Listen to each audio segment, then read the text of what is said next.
আসসালামু আলাইকুম। আশা নয় বিশ্বাস সবাই ভালো আছে।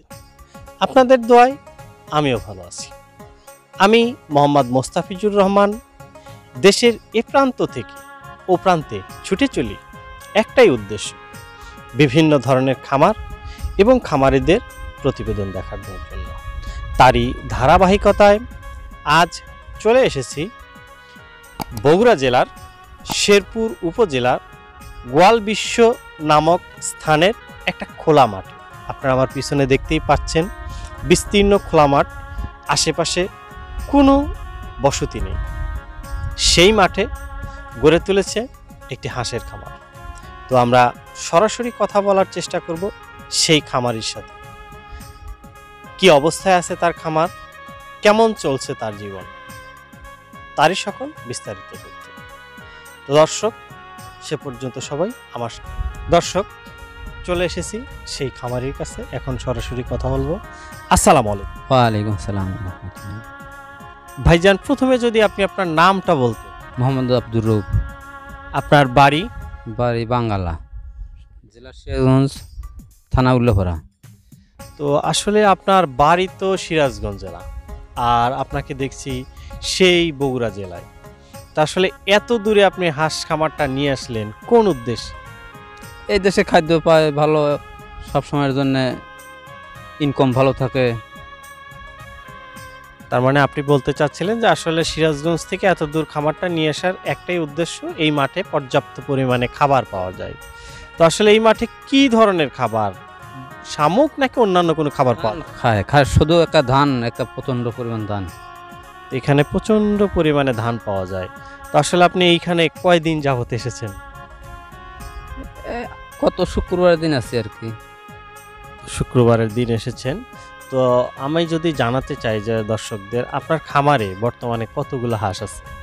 650 হাঁস আছে। 650 হাঁস আছে। তো আসলে আপনি এই হাঁসগুলো কি বড় অবস্থায় কিনেছিলেন নাকি ছোট অবস্থায় কিনেছেন?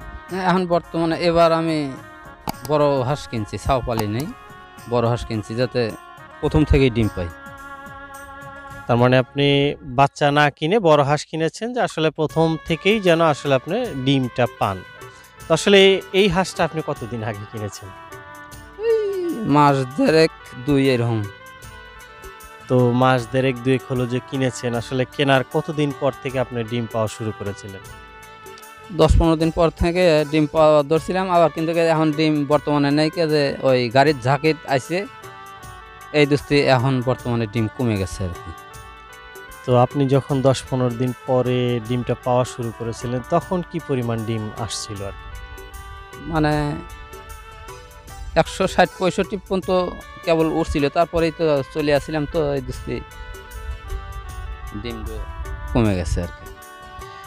আচ্ছা, এখন যেহেতু ডিম কম, তো আসলে যেহেতু এখন পর্যাপ্ত পরিমাণে ধান পাচ্ছে, আসলে আপনি আশায় আছি ইনশাল্লাহ। কি পরিমাণ আশা যে কতদিন পরে আপনার হাঁসগুলো আবার ডিম দিতে পারে? আরে 10-15 দিনের মধ্যেই আবার ফুল ডিম আসার আশায় আছি আর কি। তো আপনার হাঁসটা যদি আসলে পূর্ণাঙ্গ রূপে ডিম দেয়, যেহেতু হাঁস আপনার 650, তো পূর্ণাঙ্গ ডিম আসলে কতগুলো ডিম পাওয়ার আপনি আশা করছেন? যে আশা করছি যে 100-5 ডিম ইনশাল্লাহ প্রতিদিন 100-5 ডিম আসবে। আচ্ছা, আপনি যদি প্রতিদিন 100-5 ডিম পান, তাহলে কি পরিমাণ লাভ আপনার হতে পারে? যে সমস্ত খরচা খরচ বাদে, আপনি আপনার লেবার, আনুষঙ্গিক খরচা খরচ বাদে আপনি কতটুকু আশাবাদী যে এই পরিমাণ লাভবান হতে পারবে? এখন ধরেন যে আমার খরচা যেটা ওটা দেশেই হয়ে গেছে, আর এখানে তো কোনো খরচা নাই, শুধু খালি 2জন মানুষ খাবো আর ওই একজন মানুষের বেতন দেবো, এই তো, তাছাড়া তো আর খরচা নাই কে। এখন যাক, আল্লাহ যা দিবে এটা খালি উপার্জনই। তাতে আনুমানিক আসলে কিছু তো ব্যয় হবে আপনার, যে মজুরি টুজুরি দিয়ে এগুলো তো আসলে 20-25 হাজার টাকা সম্ভবত মাসে ব্যয় হবে আর কি। হ্যাঁ, ওই 1000-20 একটা মাসে ব্যয় হবে। তো আসলে ওষুধপাতি এবং অন্যান্য খরচা খরচ বাদে 500 করে ডিম দেয়, তাতে তো আসলে আশা রাখি আপনার 1-1.5 লক্ষ টাকা ইনকাম করা সম্ভব।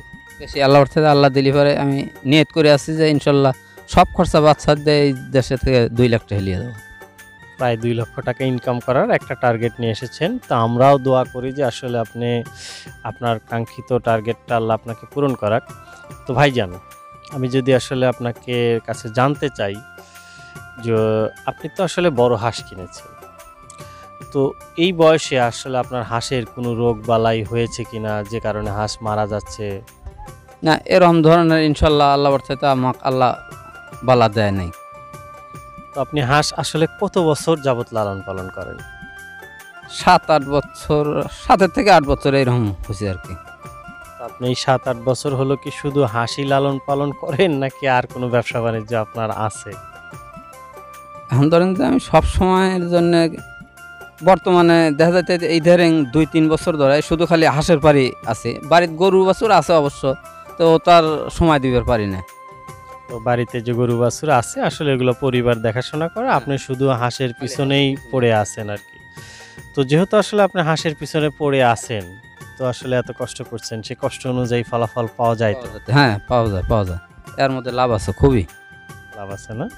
তো আসলে বাংলাদেশে কিন্তু অনেক বেকার লোক আছে যারা অযথা বসে আছে, সময় নষ্ট করতেছে। তো আপনি তাদের উদ্দেশ্যে কিছু বলবেন কিনা যে আসলে খামার করে তারা লাভবান হতে পারবে কি পারবে না? হ্যাঁ, যদি খামার করে তাহলে অবশ্যই লাভবান হইলে এটা তো শ্রম দিলে পারে, মানে ইচ্ছা হলে পারে উপায় হয়, আর যদি ইচ্ছেই না হয় তাহলে আর উপায় আসবে কোন থেকে? তার মানে আপনি বলছেন যে আসলে হাঁস পালন একটা লাভজনক ব্যবসা, এটার পিছনে সময় দিতে হবে। তো আরও আমি যদি জানতে চাই যে আসলে যেহেতু আপনার দীর্ঘদিনের অভিজ্ঞতা, তো হাঁসকে আসলে কি কি ধরনের খাবার দিলে আসলে ডিম উৎপাদনটা বেশি হয়? গম, ভুট্টা, ফিট এটা 3টো গড়ে চাপে দিলে পারে দেখা যায় যে 12 মাস ডিম আছে, ডিম ছেড়বিলে 12 মাস ডিম আছে। কিন্তু গম, ভুট্টা, ফিট 3টো মেশিনে থাকতে হবে, মানে অল্প অল্প করে সব কিছুই দিলেন, 4টো ধান দিলেন, 4টো ভুট্টা দিলেন, তো গাদি তখন আর ডিম থাকলে অত বেশি খায় না, অল্প খায়, আর যখন ডিম না থাকে তখন বেশি খায়। তার মানে আপনি বলছেন যে আসলে ডিমের উৎপাদন যখন আসে তখন হাঁস খাবার চাহিদাটা কম থাকে, কিন্তু যখন আসলে উৎপাদনটা না হয় তখনই আসলে খাবারটা বেশি। খাবার বেশি খায়। আসলে কথাটা কেমন হয়ে গেল না? এটি সঠিক। এইটাই সঠিক বলছেন। উনি যেমনটা তথ্য দিয়েছিলেন, আসলে হাঁস খামার একটা লাভজনক ব্যবসা, কেননা এটা আসলে খোলা মাঠে খাওয়ানো যায়। উনি কিন্তু আর একটা তথ্য দিয়েছেন, আপনি চাইলে কিন্তু সারা বছরই ডিম পেতে পারেন একটা খামার থেকে। সেটাকে আপনার হাঁসগুলোকে গম, ভুট্টা সাথে কিছু তৈরি ফিড খাওয়াতে হবে। আরও একটা গুরুত্বপূর্ণ তথ্য উনি দিয়েছেন, যখন ডিম আসে তখন কিন্তু হাঁসের খাবার চাহিদাটা খুব বেশি থাকে না, আর যখন আসলে ডিমের উৎপাদন কম থাকে তখন হাঁসটা খাবার একটু বেশি খায়। তো উনি যেহেতু 7 বছর যাবৎ ব্যবসা করছেন, আর ওনার বাসা সিরাজগঞ্জ জেলা, কিন্তু উনি এসেছে বগুড়া জেলায়, একটাই উদ্দেশ্য, এখান থেকে কিছু ইনকামের আশা। তো আমরাও দোয়া করি ওনার চাহিদাটা আল্লাহ পূর্ণ করুক।